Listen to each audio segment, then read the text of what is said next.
తెలంగాణ గట్టు మీద మాటల మంటలు ఎగిసిపడుతున్నాయి. రాజకీయాల్లో లాంగ్వేజ్ లైన్ క్రాస్ అయిపోతుంది. మగాడువైతే రా చూసుకుందామంటూ మొదలెట్టిన సీఎం రేవంత్ కు ఇటు బీఆర్ఎస్ వైపు నుంచి కూడా బడా కౌంటర్లే పడుతున్నాయి.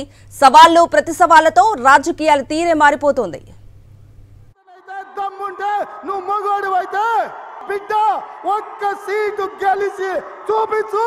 వారు ఇక్కడ స్టార్ట్ అయింది.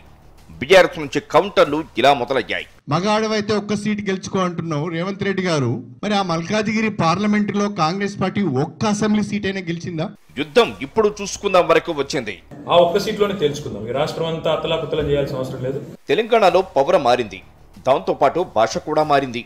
నువ్వెంతంటే నువ్వెంత అనుకునే స్టేజ్ నుంచి మగాడవైతే రా చూసుకుందాం అనే స్థాయికి వెళ్ళింది. తెలంగాణలో 10 ఏళ్ల తర్వాత అధికారంలోకి వచ్చిన కాంగ్రెస్ పార్టీ అదే ఊపుతో పార్లమెంటు ఎన్నికల్లోనూ భారీ విజయాన్ని నమోదు చేయాలని ఆశపడుతోంది. ఇదే సమయంలో బీఆర్ఎస్ ను టార్గెట్ చేస్తూ విమర్శలతో విరుచుకుపడుతోంది. సీఎం రేవంత్ మొదలు హస్తం నేతలంతా కేసీఆర్, కేటీఆర్ ను టార్గెట్ గా ఓ రేంజ్ లో ఫైర్ అయిపోతున్నారు. ఈ ఫైరింగ్ హద్దులు దాటిపోతోంది. మగాడివైతే తేల్చుకుందాం రా అనే స్టేజికి చేరింది. పబ్లిక్ మీటింగ్ లో సీఎం రేవంత్ రెడ్డి చేస్తున్న వ్యాఖ్యలతో తెలంగాణలో రాజకీయం పూర్తిగా రంగు మారిపోయింది. మగాడివైతే రానున్న ఎంపీ ఎన్నికల్లో ఒక్క సీటు గెలిచి చూపించాలని కేటీఆర్ కు రేవంత్ సవాలు విసిరారు. రేపు రాబోయే పార్లమెంట్ ఎన్నికల్లో నేను సవాలు విసురుతున్నా. నీ చేతనైతే దమ్ముంటే నువ్వు మగోడివైతే ఈ తెలంగాణ రాష్ట్రంలో బిడ్డ ఒక్క సీటు గెలిచి చూపించు. నీ అయ్యా నువ్వు వస్తావా, నీ అయ్య వస్తాడా? పబ్లిక్ మీటింగ్ లో రేవంత్ రెడ్డి బీఆర్ఎస్ నేతలకు తొడగొట్టి సవాల్ విసిరారు. డైరెక్ట్ గా కేసీఆర్, కేటీఆర్ పైనే ఓ రేంజ్ లో విమర్శలతో విరుచుకుపడ్డారు రేవంత్ రెడ్డి. ఈ స్థాయిలో యుద్ధానికి సై అంటే మరి ప్రత్యర్థులు ఊరుకుంటారా?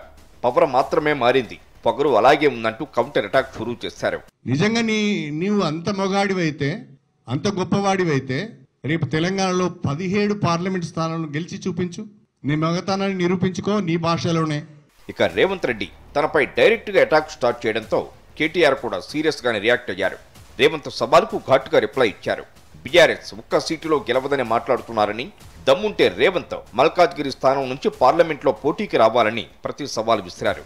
రేవంత్, మీరు సీఎం పదవికి, కొడంగల్ ఎమ్మెల్యే పదవికి రాజీనామా చేయి, నేను సిరిసిల్ల ఎమ్మెల్యే పదవికి రాజీనామా చేస్తా, ఇద్దరం మల్కాజ్గిరి ఎంపీగా పోటీ చేద్దాం, సేఫ్ గేమ్ వద్దు, స్ట్రైట్ ఫైట్ చేద్దాం, మొన్నటిదాకా మీరు ఎంపీగా ఉన్న సిట్టింగ్ సీట్లోనే తేల్చుకుందామని రేవంత్ రెడ్డికి స్ట్రాంగ్ కౌంటర్ ఇచ్చారు కేటీఆర్. నీకు నిజంగానే దమ్ముంటే రేవంత్ రెడ్డి గారు, నేను సవాల్ చేస్తా ఉన్నా, నేను నా సిరిసిల్ల ఎమ్మెల్యే పదవికి రాజీనామా చేసి వస్తా. నువ్వు నీ ముఖ్యమంత్రి పదవికి, కొడంగల్ ఎమ్మెల్యే పదవికి రాజీనామా చేసిరా. ఆ ఒక్క సీట్లోనే నేను వస్తాను మా పార్టీ తరఫున, నీ తరఫున నువ్వు రా, నీ కాంగ్రెస్ పార్టీ తరఫున అక్కడ తప్పకుండా తేల్చుకుందాం. ఎందుకంటే ఒక్క సీటు గెలవను అని మాట్లాడుతున్నావు. మరి నీ మల్కాజ్గిరి పార్లమెంట్ సీట్లో అసలు ఎన్ని ఎమ్మెల్యేలు గెలిచింది కాంగ్రెస్ పార్టీ?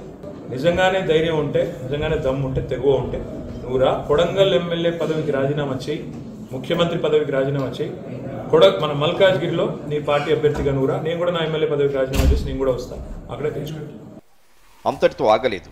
రేవంత్ రెడ్డి ఎంపీగా ఉన్న మల్కాజ్గిరి పార్లమెంట్లో కాంగ్రెస్ ఎన్ని ఎమ్మెల్యే సీట్లు, గత జీహెచ్ఎంసీ ఎన్నికల్లో ఎన్ని కార్పొరేటర్లు గెలిచిందని కేటీఆర్ ప్రశ్నించారు. కొడంగల్ జీహెచ్ఎంసీ సమయంలో పోటీ చేసి సవాలు విసిరి పారిపోయిన వ్యక్తి రేవంత్ రెడ్డి అంటూ ఓ రేంజ్ లో కౌంటర్ల దాడి చేశారు కేటీఆర్.